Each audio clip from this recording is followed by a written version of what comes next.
Good afternoon, folks. This is Longshot here with another statue review. Today, I'm really excited to bring to you by Sideshow Collectibles the brand new Black Cat premium format statue. Displayed in front of you right here is the first appearance of the Black Cat from 1979 in the Amazing Spider-Man number 194. Black Cat's real name is Felicia Hardy. She went through during the times of Morpheus and all that storyline of the mutant spider. It's along that line from the 70s of where she got her powers. That's the reason why she got her white hair and everything like that. She's basically, in my opinion, the woman that Spider-Man should have ended up with, because she's a total badass. She's got superpowers of her own. You know, she's got her own type of alter ego problems as well. You know, Gwen Stacy, Mary Jane, they're just a freaking conclave of hoes that he had throughout, the story. He didn't really have that much in common with them other than the fact that he was lusting after him like every other dude does. Nothing really connected them, in my own opinion. This is like but she was treated kind of like more like the mistress like as like his side piece. But I always thought that they should have ended up together. You know what I mean? Not Mary Jane, but that's my own opinion. Before we go any further, let me show you. Bang!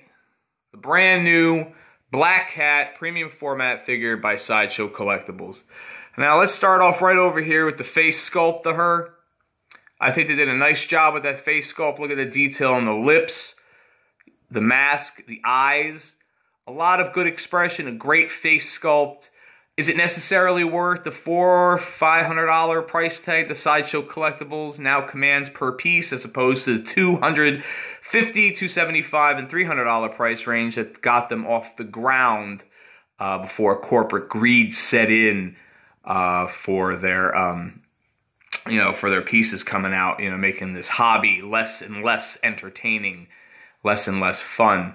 There's now pieces every once in a while that still catch my attention, and this was one of them. Okay, so let's just get that part right out of the way. Okay, nothing says hi like freshly glossed plump butt. So we'll just get that part out of the way for those of you that find that important, like myself. I do like a lot of parts of this statue, so I'll tell you what I like about it, what I don't like about it. What I don't like about it right off the bat is the price tag. I hate how Sideshow is just getting creepily up there with prices, not necessarily up there with size or quality difference. If anything, their quality has been shut down a little bit in the past, as recent years. Sometimes they do all right. The Carnage premium format statue had its problems. This is pretty damn good. I mean, all the weight of this piece is head right over here. It's an insert, goes right into it with a peg. It's pretty solid. She moves a little bit if you really jimmy, but you really got to try to move her.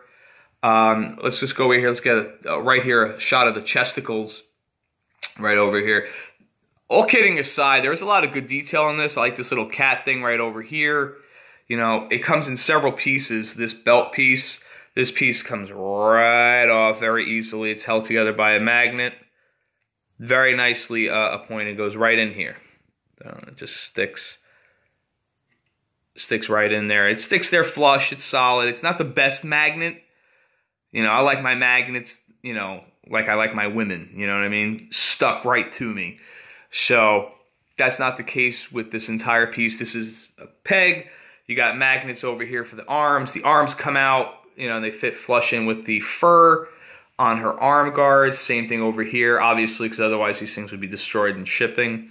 This piece right over here also comes out right off to the side. Just slips right in. There's a little magnet in there. The magnet is good. It is adequate. If it wasn't, trust me, I would tell you guys that this thing blows. It's in conjunction with the rest of the series, the exploding cloud. Apparently. There's a couple of things I like about this with the exploding cloud.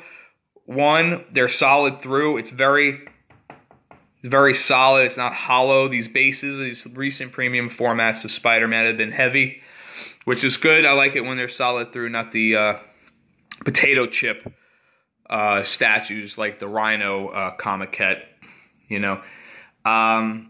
Overall, let's get a little bit more. Let me show you some more of this piece. I love this leather texture of the suit. It actually looks like it's cloth, but it's all sculpt. That I got to give to them. Look, the side, that's the side rump meat, where the leg and the butt cheek meet right over there. That part of the cloth, that came out really nice. That came out nice. I like the textures used. Like I said, the flow, and then the flowing hair. The hair was well done too. Overall, this is a well-executed piece. This does come off, by the way, you know, for shipping. The packaging, the box is not relatively gigantic. It's definitely something, if you get your hands on it for, you know, mid-4s, I would say pick it up, you know, but these pieces over $600 to me just aren't worth it. That new Thanos on Throne, listen, more power to you if you wanted to get it. It is a beautiful piece. Is it overpriced in my opinion? Absolutely. Absolutely. I think it's ridiculous how much they're trying to charge just because it's him on Throne. We got to charge 5 times the amount of money. You know, I think that's abusive, you know, and I'm entitled to my opinion. If you guys, you know, have a difference of opinion, that's fine too, you know. Overall, I give this a solid 8. I'm going to give it a full fan. It actually really looks alive. It looks like she's landing. Everything's done accurately. The way that the hair flows that way, the way that her costume and the fur flow that way. You could tell she's jumping from this angle downward, and she landed on her foot right over there. So that's really cool. It's like, it does come alive. I do appreciate that. I do like I said, the solid smoke that goes with the other Spider-Man premium format and some other pieces, the Green Goblin. That's all cool. I like what they did with that. I don't like their price gouging. I don't appreciate that. But like I said, this one, and the edition size, that's one point I forgot to mention. Let's get back here while I tell you about the edition size. The edition size is 500, which is actually very low by Sideshow's crack-induced standards. Let me take a step back.